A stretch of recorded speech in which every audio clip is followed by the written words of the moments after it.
Good morning सगळ्यांना, शुभ सकाळ. बघा सकाळ सकाळचं वातावरण इथलं बेडरूमच्या समोरचं आहे. बेडरूमच्या इथलं वातावरण काल किती पाऊस लागला होता, इकडं भरपूर पाऊस झालेला बरं का.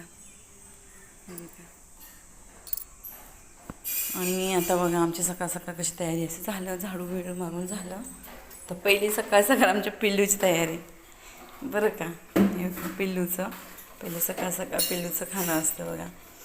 ते झालं ते पहिलं हे सॅरलेक्स पहिलं असतं तिला बरं का. त्याच्यानंतर झालं की मग वरण भात लगेच अर्धा पाऊण तासात वरण भात लागते तिला बरं का. त्याची तयारी हे बघा सकाळ सकाळी हो का हिची बघा सकाळ सकाळ चालू असते तिचं. तुमचं झालं का मित्रांनो चहा नाश्ता? कमेंट करून सांगा. बघा कसं वाटतं आहे तर ओके बाय. लाईक शेअर करा, सपोर्ट करा.